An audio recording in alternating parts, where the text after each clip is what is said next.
Tiens, Maître Yoda s'est abonné à la scène. Je me demande s'il devrait m'inquiéter. D'ailleurs, ça me fait penser que... Bonjour à tous, je suis Maître Zéadon. Et je vous remercie encore une fois d'avoir rejoint l'organisation 13. Alors, Croissantin, multiplié par 1,16€, plus le prix des lettres et des cartes postales, ça fait... Et pour fêter le cap des 300 abonnés, on va parler de Sark Lagoon. Sark Lagoon est un site de The Peggy 18, sorti je ne sais pas quand et développé par je ne sais pas qui. Ça commence bien. Ce n'est pas ma faute si sur le site il n'y a aucune année sortie. La seule info que j'ai trouvée c'est sur leur compte Twitter. Sark Lagoon propose donc des EPG 18 depuis au moins 2010. Certains étant totalement indépendants, mais la majorité font au minimum partie d'une série de 2 épisodes voire plus d'un univers étendu, en tout cas ceux de l'époque contemporaine. Je ne suis pas sûr pour ceux sur les pirates ou le Moyen-Âge, mettant en scène aussi bien des héros masculins que féminins. À la base, c'était des jeux utilisant Flash, mais comme Adobe Flash Player a fermé ses portes en décembre 2020, ils sont passés sur HTML, tandis que leurs jeux Flash doivent maintenant être téléchargés. Mais pas d'inquiétude, même un grille-pain peut les faire tourner. Les plus récents de ces jeux sont disponibles dans la Private Box, boîte premium en gros, où ils restent jusqu'à la sortie du suivant.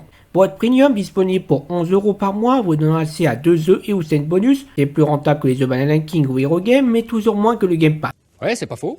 Il y a aussi la passe Millie, celle des contributions, de contacts et bien sûr un forum. À l'heure actuelle, Sark Lagoon comporte environ 40 jeux, plus ceux que je n'arrive pas à retrouver sur le site. Je ne vous dis pas leur nom pour des raisons évidentes. Et je pourrais tous les faire, mais la vidéo durerait 1 heure, et les vidéos d'1 heure, c'est pas vraiment ce qui marche le mieux sur YouTube. On se contentera donc de Campus. Parce que tel est notre bon plaisir. Campus, sorti en 2013, raconte les premiers jours de Alyssa à l'université, une jeune fille de la campagne douce et timide, et qui fera vite la rencontre de Bruce, sportif beau et ténébreux, de Matev, un télo et lumineux, et de Meryl, une fille créée décomplexée. Campus est donc un jeu point and click, vous demandant de cliquer à différents endroits, généralement les corps des personnages, pour déverrouiller des actions et avancer dans l'histoire. Histoire qui possède plusieurs cheminements pour chacun des coins d'intérêt amoureux, et des scènes communes vous permettant d'obtenir une des 4 fins selon vos choix. Et oui, 4 fins car il y a aussi une baleine en mode Lolis Castlefire. C'est un personnage de Game of Thrones. Des bouquins Game of Thrones. Les explications historiques du professeur Lésion. Non mais ça va pas la tête, si je raconte ce passage, la vidéo devra démonétiser, au minimum. Faites les explications historiques du professeur Lésion.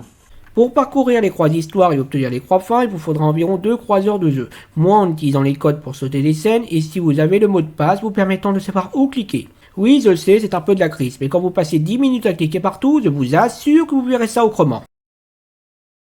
Le scénario est plus ou moins ce qu'on pourrait s'attendre d'une fiction Peggy 18 qui se passe à l'université, en plus étoffé et moins provocateur qu'un American Pie. Et les personnages bien qu'assez basiques sont des romances crédibles. Côté graphisme, je les trouve assez réalistes et mieux animés que les jeux Banana King, ce qui est paradoxal vu que ce sont des jeux payants.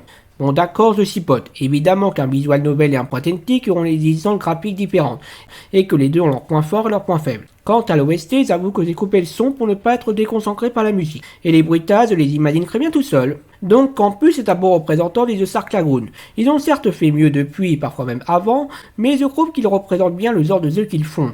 Érotisant mais pas vulgaire, des personnages en couleur, un gameplay simple et efficace, l'abandon progressif de ce genre de trucs, des possibilités de choix qui ont le mérite d'être là, et un style graphique qui se bonifie à chaque nouvelle sortie. Voilà, j'espère que cette petite vidéo vous aura plu, et qu'elle vous aura donné envie d'essayer les jeux Sark Lagoon, si vous avez plus de 18 ans bien entendu, et pour les 500 abonnés, on parlera de mon animé préféré.